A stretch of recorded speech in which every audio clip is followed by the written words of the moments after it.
Hi everybody, I'm back. Okay, so I'm StellaRoseAllDay. Welcome to my live. I I have a rain delay, so I'm like, I'll jump back on live. Um, it's funny because like every time I go to this one car wash, it starts raining.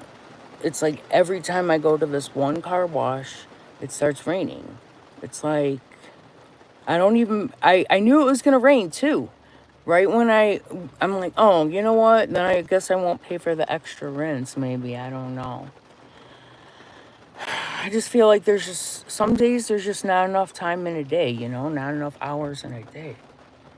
I'm not gonna drive in bad weather. I just don't do it. I remember when I was in high school, I was working at this like it wasn't like a rest home. It was like a retirement community. And I remember like everybody in high school worked there. And I told all my friends work there, and I'm like, give me a job working there. And they're like, you'll never last. And I'm like, why? And they're like, just you won't like it. And I'm like, why do you say that? And they're like, well, we just know you and you won't like it. And I'm like, what?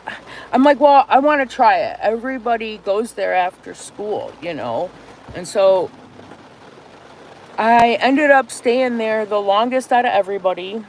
I got more raises than anybody there, and I was like their top staff. And so I really liked it. But okay, so when we graduated from high school, my dad would buy us a car. We would get a car, but we had to graduate from high school. And so I remember that it was like I had to go shopping with my mom to pick up my car, okay, for my graduation present.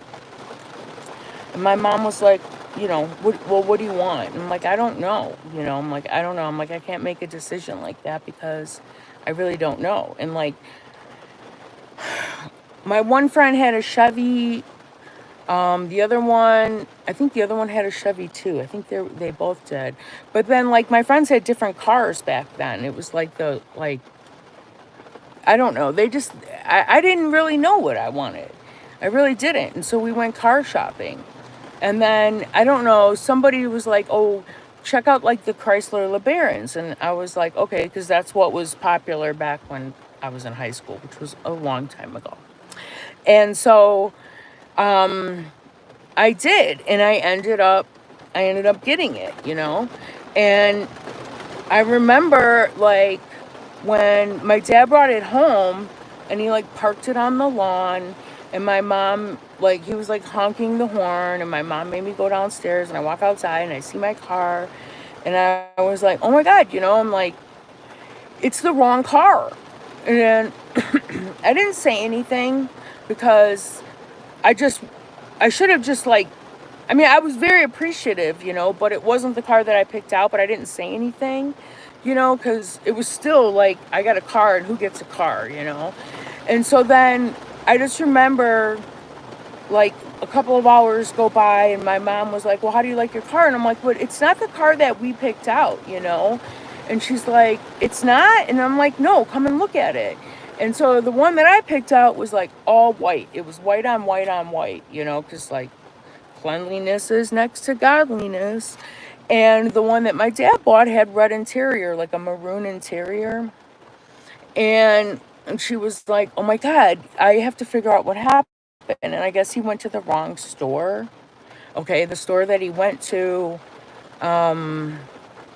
they knew they knew somebody in my family or something, so they struck up a conversation with my dad and just told him what they had, but not knowing that my mom and I went to a different dealership. And so my mom was like, well, what do you want to do? Do you want to try this one, or do you want, him to take it back and go get the other one? And I'm like, I don't know. Like, how do you do that? Like, what should I just keep what was given me? And I always regretted making my dad go back to the store. I didn't make him because he asked, but I said, yeah, I want the one that, mom and I picked out. And so he did. He went and returned it, and he went and got the one that I wanted. And it was like that car was nothing but problems. Nothing but problems. So, like, yeah, I got the car that I wanted, but man, I swear, my dad probably fixed that bumper like 6 times. That bumper had more Bondo on it.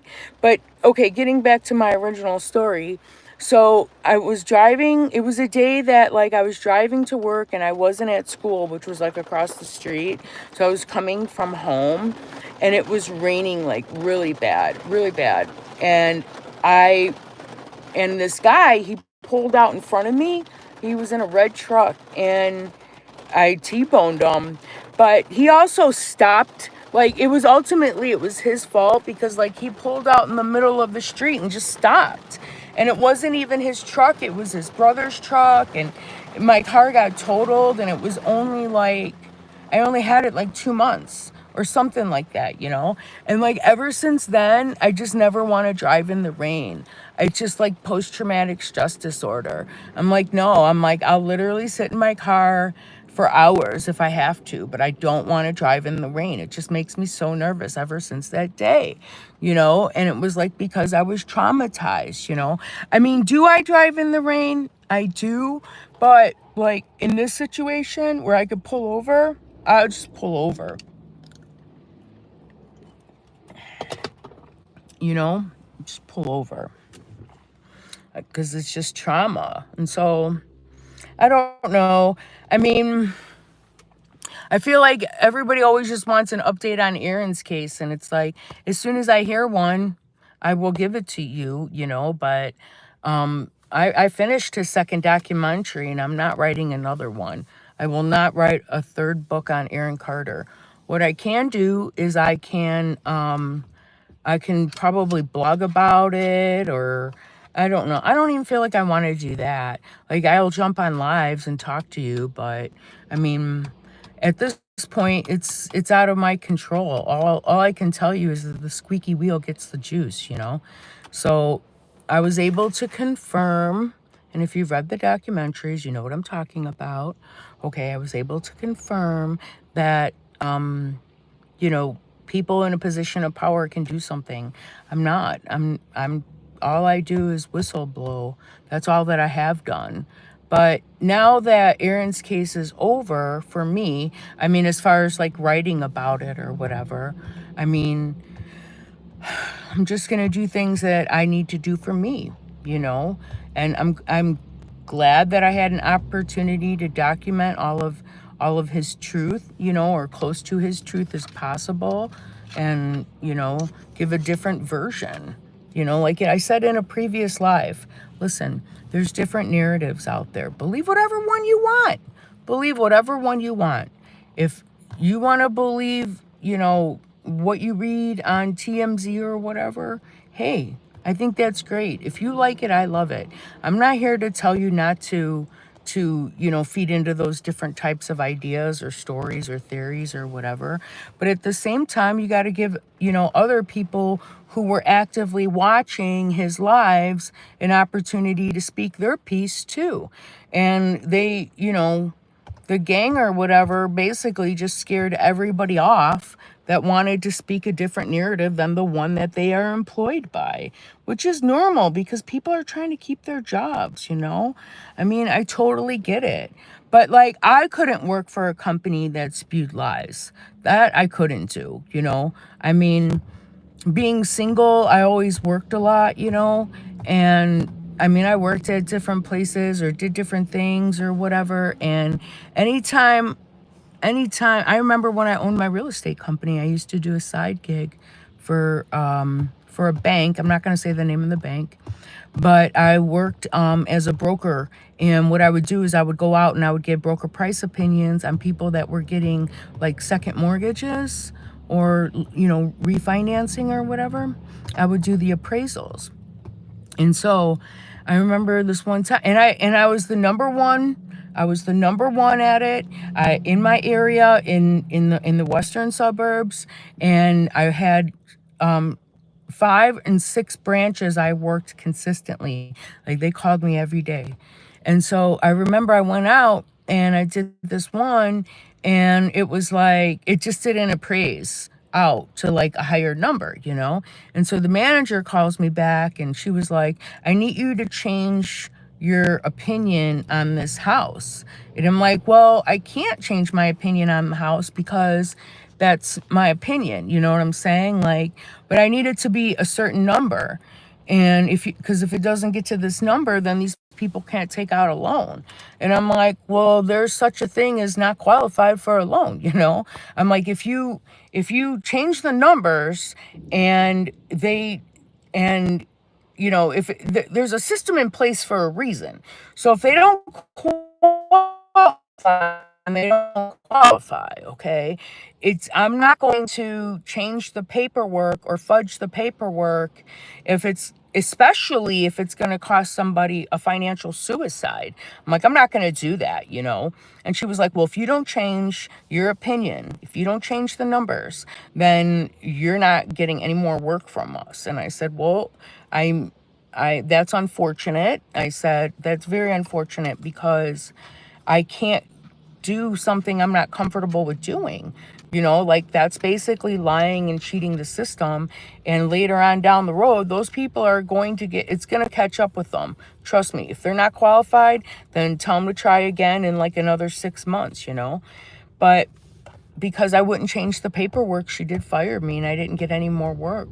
And financially, that sucked for me. But ultimately, it didn't, because it was like I wasn't going to do that. I wasn't going to commit fraud. You know what I mean? Especially in real estate. Oh my God, you cannot do that. You cannot screw around when you're in real estate. And so, I mean, I don't know. This is the way I am.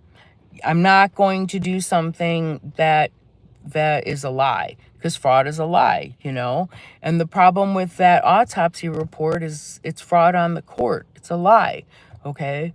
And so, we have a different narrative. Our narrative was that we believed that, Aaron was unalived, not by his own hands. Okay. And thank God that we have a right to go ahead and do that. And as far as Monique's case goes, I mean, like I always say, there's no such things as coincidence. You know what I'm saying? There's no such thing as coincidence. Hold on a second. There's a fly. I hate flies. I remember the day that I found out my mom died. I walked into my house. This is a true story. It's weird because something weird happened when my dad died and something weird happened when my mom died. When my dad died, I lit a candle. And I said, I want to see my dad again. And I got the candle from church. And 4 minutes later, I got a phone call to come to the hospital because my dad died. So, I mean, maybe that's the moral of today's talk, right? Like, you better be careful what you wish for, because you just might get it. Like, I got the car that I wanted, but it was like, it got cracked up. Like, even after it was totaled and they rebuilt the car, it, it was in an accident consistently, okay? And then the guy who bought it off me also went ahead and sold it because he had bad luck with it as well. So I don't know what, like sometimes you don't pick the right thing. Like if I would have went the other way, who knows? I don't know. I mean, I survived it all. And, that's the main thing. The main thing is like Aaron finally had somebody who wasn't going to be, like ran off or told, no, I'm not going to talk about his death. Like, they silenced Jane. You know what I mean? I'm sure she wishes she could go ahead and tell you everything. I keep thinking back about her posts on Facebook. Remember her posts on Facebook? When they would be like all of a sudden confusing.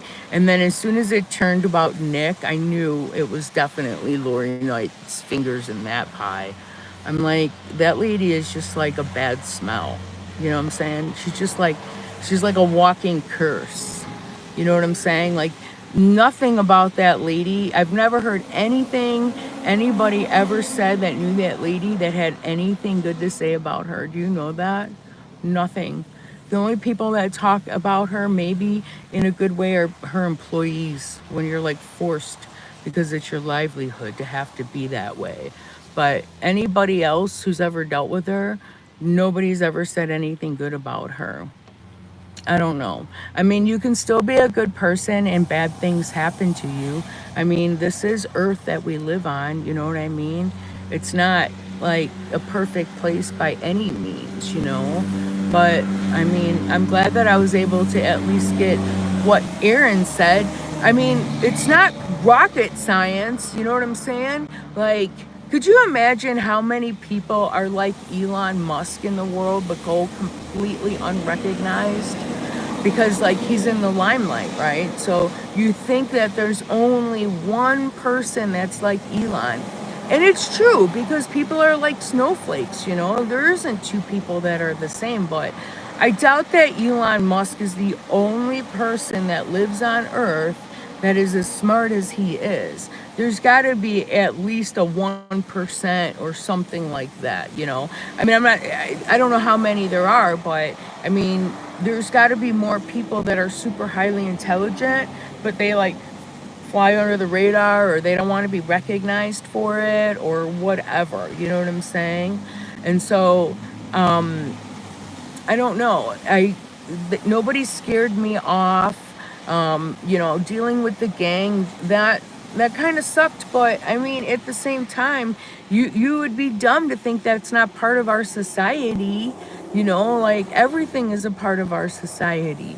You know, everything, rodents, insects, bloodsuckers, it's all a part of our society. You know, there isn't like, you know, I think Disney World or Disneyland, that's the only place where the fairy tales are 24/7, okay? And even that is BS because you know even a company like Disney's got to have problems all the time. But they don't talk about them, you know? And so the common sense thing is like if you just go through Aaron's lives, what ones are left, okay? That paints a different narrative. You hear it straight from Aaron. You don't, you know what I'm saying? The people who are speaking for Aaron are doing a very poor job of it, okay?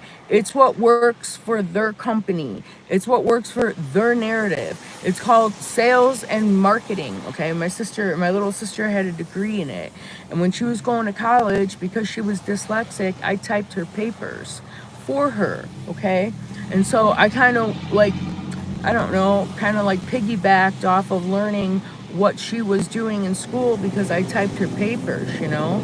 And so, like, it's sales and marketing, right? So it's just whatever you want to buy into, you know? But for the other people who feel like they haven't gotten the justice yet or justice hasn't played out, what I say is I beg to differ, okay? Like, look at the karma that Melanie went through. You don't see her driving Aaron's cars. You don't see that, okay? You don't see that. And the one time that she told people that she had to hire an attorney to fight for the estate, okay? What did she say? I have to hire an attorney because Jane's contesting the estate. No, you're contesting the estate. That's why you had to hire an attorney, okay? Jane automatically gets it, okay? And there's been video evidence that Aaron had a will and it was a signed will, okay? So that's why you had to hire an attorney, okay? Because now you're trying to get it. And what you're going to find out is that they're going to say, well, we need a DNA test because that's medical proof and nothing would trump that, okay? And so, you know, they probably are like, well, we're going to actually have to court order that and do it at our discretion because, you know, I'm sorry, but Melanie doesn't have a track record of being an honest person, okay? And so, you know, it's, they wouldn't put it past her to be like, oh, here's some like fake DNA tests, right? So, I mean, you just can't trust that person at all. And so, I mean, she herself called herself a psycho, okay, on video, that if you have it, it's in the documentary. She said that I'm psycho and I cheated on you and I need to go check myself into a hospital. And they were trying to 5150 Erin, and she's on video saying that she's a psycho and she needs to go to the hospital and that she cheated on him. So yeah, the court can't just hand it over and be like, well, she said this. So the whole reason why she had to hire an attorney was to try to get whatever she thinks is coming to her, but she's not entitled to it. Melanie has entitlement issues. But I could see why, because the other family members said that they weren't going to dispute it, but they that's apparently not what Jane thinks.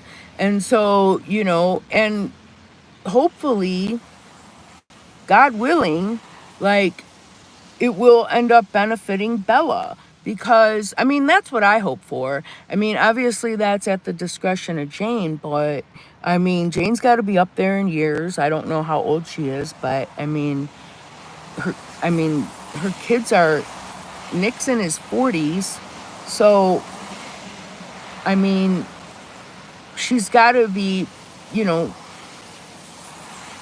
well into her senior years, you know what I mean? And so, like, she's already been there, done that. They had the house in the Keys, they had the house in Marathon. What more would you want, right? You're right there on the water, you could fish every day, you got 15 houses to choose from, 20 cars to choose from. You know what I'm saying? Like, your kids hanging out with Michael Jackson, which was at the time the thing, like, you know, that's two stars right there together aligned. But the problem with Aaron is he was just too good. There is such thing as being too good. And when you're too good, people hate you. They just hate you because they can't get it from you. And when Laurie Knight was fired on the set of Jay Leno, that was it for her. She was going to make him pay the entire time he was alive for what he said that she molested him. And back then, obviously, it was a thing. Like, I don't know how people think that, like, Michael Jackson isn't a child molester. I don't know. How could all of those other people be lying, and why did he settle? You know what I'm saying? I definitely think that Michael Jackson was a child molester based on the information that I have looked over and reviewed. And I think that, I don't, anytime I hear a song, I turn it off because I'm like, no, that's that side of life that I'm not going to reward toxic behavior. Back when I was a kid, sure, we didn't know any better, but we know better now, and so we make different choices now. Maybe like a couple of years ago, I wouldn't have turned off his music, but now I definitely do.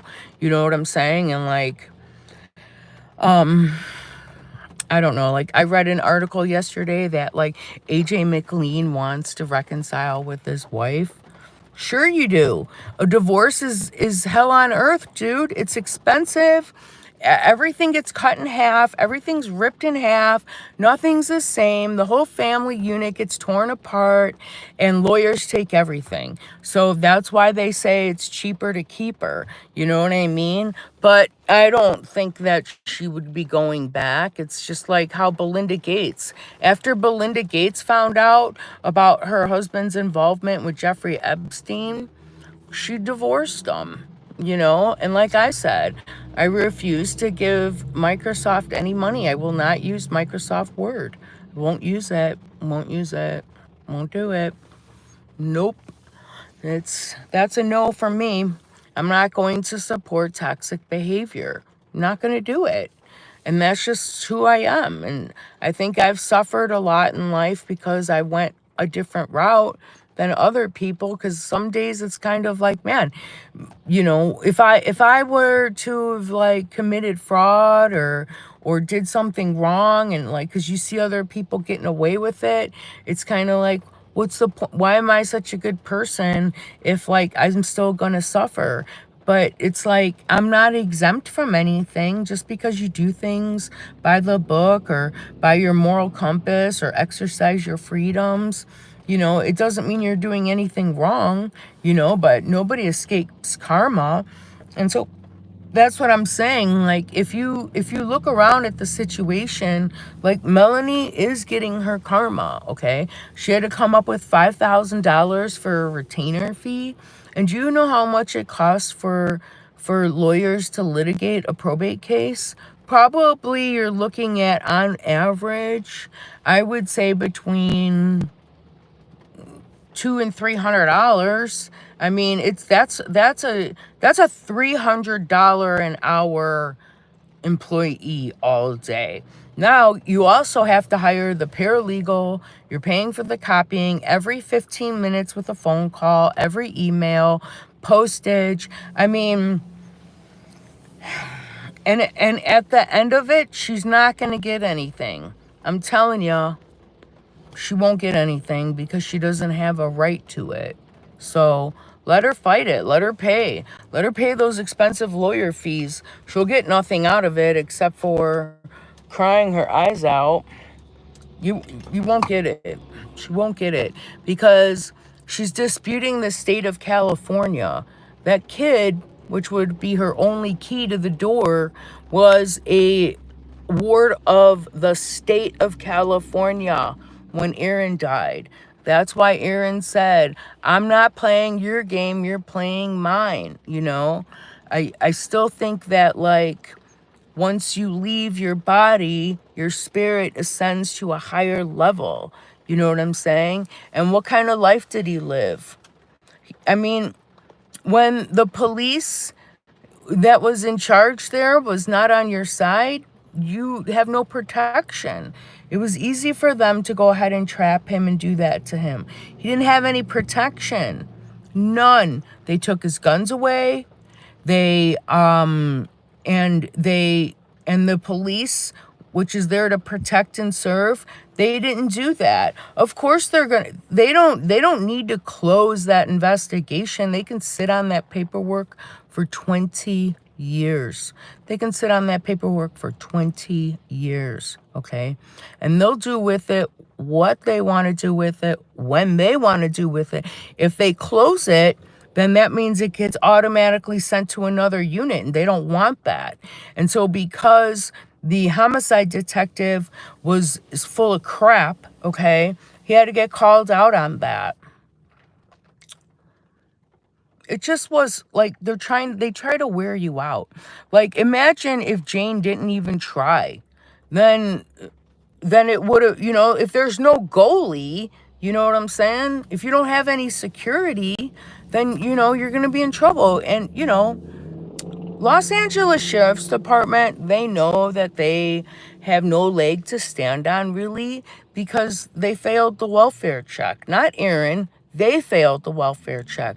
So they're not going to admit fault because that's a multi-million-dollar wrongful death, and they can try to drag it out to maybe, like, statute of limitations or something, and maybe the mom won't sue Los Angeles Sheriff's Department. Maybe, she'll just get the estate. I mean, I would sue them if I were her. I definitely would sue them because there's evidence that goes against what they stated was true and correct, And so it just basically put like 10 times more work on Aaron's case, because now you're basically saying that somebody in their government was on the take. And so that is not an easy thing to just say. You have to prove it. And that was the whole point of making Aaron's documentaries public, So it's out there now. They can't go backwards. You can't put the toothpaste back in the tube. But it's like, it would be up to Jane to pursue a wrongful death lawsuit that, if she wanted to, or, maybe you'll never hear about it. I don't know. But I guarantee you that if you look for justice, it will be there.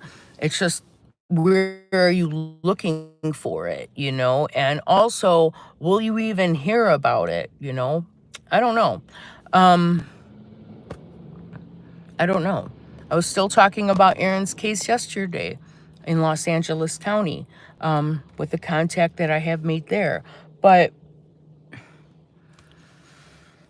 And then, come on, with Monique Figueroa's case, KTLA, KTLA. Okay, like, KTLA. Okay, just read Aaron's second documentary, KTLA. It's like, okay. And so that's like a TMZ and a Hollywood Reporter. They ran another story on September 11th about Monique's reward. And it's like, because they're trying to make it look like the police aren't screw ups. Because I notified a detective on August 19th of 2024 where the remains were, and I gave him the information to, you know what I'm saying? And then the very next day, the detective that was retired wrote a letter to the family, come and get the car, because they were withholding her car for 9 years. Okay, because they were trying to get rid of the evidence. All of a sudden, the case was closed because the sheriff knew that I knew where the remains were, and so now somebody outside of the department actually had information to close the case. Okay, and people were like freaking out. They're like, how did you know that? Or listen, the only thing I have to do is disclose what I know to the law enforcement people that I work with. That's it, you know? And so it's like, but when I saw KTLA, I just was like, oh God, you know, like now every time I see KTLA, I'm just like, okay, whatever. But because that's the same family that does that whole narrative, you know? But again, I'm not worried about anything, you know what I mean? Life isn't Amazon Prime, you know? And I don't know. I'm proud of myself that I finished his second documentary. It was a very tedious work, but I'm glad that it's done. You know, what helped me out a lot of it was already written, you know what I mean? And I like the way that Medium allows like the videos to be playing and stuff. So, you know, and it promotes Aaron's music and stuff like that. But I'm not doing any more. I'm not doing another documentary on his case. You'll just see it unfold as it unfolds, you know. But that's about it. I just felt like I had some time to. Oh my God, I got the soap from the car wash on my pants. Oh well, it's just soap. Why would I wear white pants to the car wash? But I wasn't going to wash my car. That's not how it started out. And that's from the wheels anyway.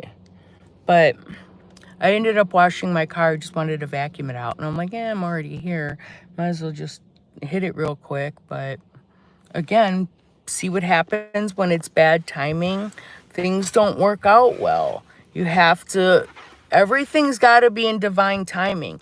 It's not that I come on here every day and keep beating the same thing with the drum about Aaron and it's going to make a difference. You know what I'm saying? It might make a difference because it's another, you know, okay, it's out there again about Aaron. But I mean, really, you have to get a hold of the people that can do something, and that's what I've done. And if you read the documentaries, you'll see that.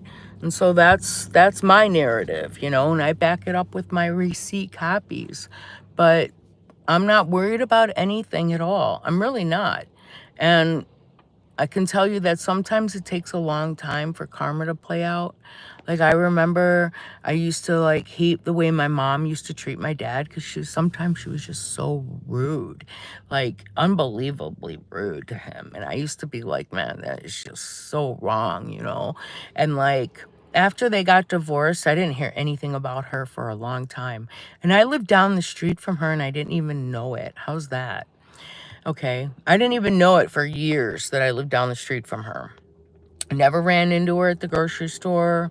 Because it was like in a different town though. We lived on the same street, off the same street, but we lived in different towns. So like I normally didn't go to that grocery store or whatever. But like I didn't find out until after she died that, you know, she did suffer a lot financially and stuff, and that was her karma. It was just like I wasn't seeing it firsthand, you know. But that's okay. That's what I was bringing me back to what I was talking about when my mom died.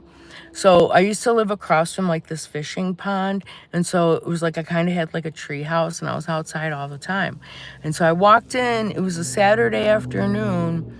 I walked in and all of a sudden I got like an invasion of flies. And that never happened to me before.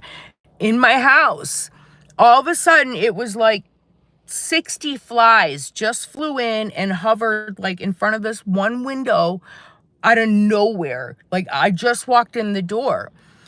And so I remember going to grab the vacuum cleaner because I was like, how am I going to get rid of all these flies? And like, why are all these flies in my house? It was so strange. And so I'm vacuuming them and the phone rings and I found out that my mom was on life support. And I was like, okay, so she was in a coma. And so like, she was like passing over, because they say that when, like, if you get swarmed by flies, it's a demonic presence. And I'm not saying that my mom was like demonic, but like she did some stuff that was like morally corrupt, okay? And so like that's what my take on it was. And then after I vacuumed them, I didn't see another fly or another fly didn't come by or anything like that. But it was the hospital calling me because each one of my siblings kept passing down the next of kin right to make the determination to take my mom off of life support or not. And so they kept passing it down and I'm number 4. So it came to me. And so I passed it to my sister because I was like, I don't want to make that decision. I wasn't close with mom, and so then she came to my house and she was like, well, what should we do? Because the doctor was like, she's not going to come back.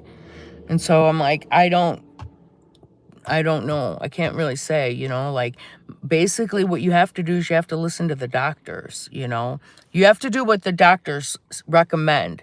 Like, you have to make a determination based on what the doctors say. That's all that I can say, And so then my sister went to the hospital with her best friend at the time. And my aunt was like starting a physical fight in the hospital room while my mom is hooked up to life support in a coma, okay? My aunts are physically trying to punch my sister over my mom's like basically dying body because my sister wanted to wait for more tests to come back before she made a determination. And so she ended up just passing it to my aunts because she didn't want to fight like that in the hospital over my mom's basically dead body. And so so she passed it to my aunts and let them make the decision because they wanted my mom gone. They did not want her hooked up on life support because the chances of her making a full recovery were 0. And so, but it was like, that was rough. Why would they do that to her? Like try to like punch her out. It's like, God, man, people, when they grieve, you just don't know how it's going to affect somebody, And so give people more grace. So that's about it. I don't know when I'll start my documentary, my final one. But after I write that one, I don't know if I'll do any more. I have a relationship book I want to publish that I already wrote years and years and years ago, and maybe I'll do that one. But I mean, I guess right now I'm just not in a hurry. I just kind of want to enjoy the fact that like I completed a huge marathon with publishing Aaron's second documentary because that was an enormous project and I'm so glad that it's finished. And I hope people enjoy the work. And if you're looking for it, it's 10 chapters and it's on medium.com. Just go to medium.com at StellaRoseAllDay and it's on my reading list and it's free. You have to register, but it doesn't cost anything. It's just you have to register. That's the service. And so they want to know who's viewing the material on their site, which is a good idea, especially with all the questionable characters that Aaron had in the background. So that's about it. Like I said, if I hear something major or whatever, I'll jump on and let you know. But other than that, it's just, you know, everything's in divine timing. If you pull the cake out before it's done in the oven, it just goes bloop. And so I'm not looking to backtrack on anything. And so it's just, you know, I'm in the lazy river right now, just floating. So I hope you are too. Okay, have a great day. I love you so much. Namaste.